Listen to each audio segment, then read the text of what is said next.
চট্টগ্রামের ট্রেডিশনাল এই তালের পিঠাটা কিন্তু সব অঞ্চলের সবাই কিন্তু বানাতে পারে না। তো আজকে আমার মায়ের কাছ থেকে শিখে নেওয়া পুরাতন পদ্ধতিতে তালের পিঠার অরিজিনাল রেসিপিটাই শেয়ার। গ্রামের বাড়ি থেকে আসার সময় এই আলু শাকগুলো আমার মা দিয়েছিলেন, কি সুন্দর আলু শাকগুলো, তাই না? তেলাপিয়া মাছ ভেজে নিচ্ছি। তেলাপিয়া মাছের মাথা দিয়ে আলু শাকটা রান্না করব। তো 11টার দিকে আমার খিদে লেগে গেছে, তাই একটু পাস্তা খেয়ে নিচ্ছি। আর এদিক দিয়ে কাঁঠালটা ফ্রিজে রেখেছিলাম, আমার হাজব্যান্ড অনেকগুলো কাঁঠাল নিয়ে আসছিল, এটা বের করে বক্সে রেখে দিলাম। এরপরে সন্ধ্যাবেলা আমি ছেলেকে দুধ দিলাম আর আমার জন্য 1 কাপ চা বানিয়ে নিয়েছি। সময় দেখা যায় যে একটা জামা কাটিং করে আমি একদম রেখে দিয়ে 1 মাস পর সেলাই করি। এবার কি করছি, কাটিং করার সাথে সাথে সেলাই করে ফেলছি, রাখা যাবে না, রাখলে কিন্তু একদম অলসতা ধরে যায়। এটা হচ্ছে পরের দিন সকালবেলা, এটা ডিপ ফ্রিজে রেখেছিলাম তালের রসটা। আজকে তালের পিঠা বানিয়েছি। তো আমার মায়ের রেসিপিতে তালের পিঠাটা বানানো হয়েছে। এখানে আমি ঘন তালের রস 1 কাপ দিয়েছি, সাথে নর্মাল পানি 2 কাপ দিয়ে দিচ্ছি।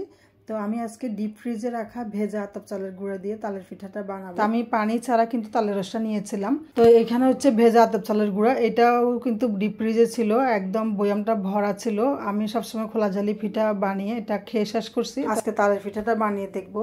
তো শুকনা চালের গুঁড়া দিয়ে বানালে আমার কাছে মনে হয় যেন তালের পিঠাটা ভালোই হয়। তো ভেজা চালের গুঁড়া দিয়ে বানিয়েছি আমি। 1 চামচ বেকিং পাউডার দিয়ে খুব ভালো করে মিশিয়ে এটা রেখে দিব 12 ঘন্টার জন্য। আপনাদেরকে মিশ্রণের ঘনত্বটা দেখিয়ে দিচ্ছি। আমি আমার মায়ের কাছে কিন্তু তালের পিঠা বানানো শিখেছি। যখন থেকে মায়ের কাছে এই পিঠা বানানোটা শিখেছি তখন সব সময় আমি বাসায় এটা বানাই। তো দুঃখের বিষয় 12 ঘন্টা রাখার পরও কিন্তু আমার এটা ফুলে ডাবল হয়নি। আমার মা সবসময় বলতেন যে ফেনা ফেনা হলে তখনই কিন্তু তালের পিঠাটা বানাতে হবে, কিন্তু কেন জানি ফেনা হয়নি। এর কারণটাই হচ্ছে আমি চালের গুঁড়াটা নর্মাল করিনি, সাথে সাথে ডিপ ফ্রিজ থেকে বের করেই মিশ্রণটা করেছিলাম, যার কারণে এটা ফেনা হয়নি।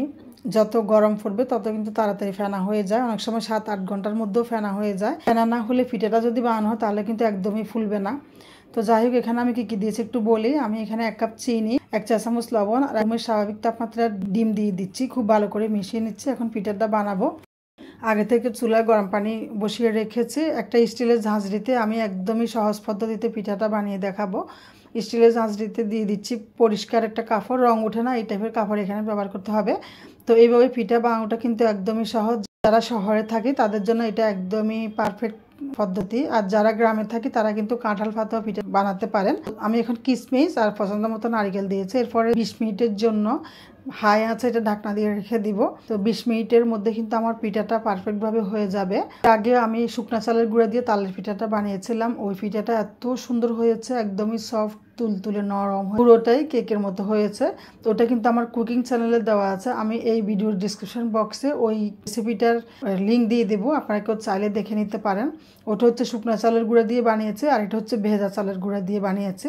তো আপনারা যারা ভেজা চালের গুঁড়া দিয়ে তালের পিঠা বানাবেন অবশ্যই কিন্তু চালের গুঁড়াটা 3 থেকে 4 ঘন্টা আগে ডিপ ফ্রিজ থেকে নামিয়ে রাখবেন। যদি সাথে সাথে বানান তাহলে কিন্তু আমার মতো এরকম হবে, মানে মিশ্রণটা ফেনা ফেনা হবে না।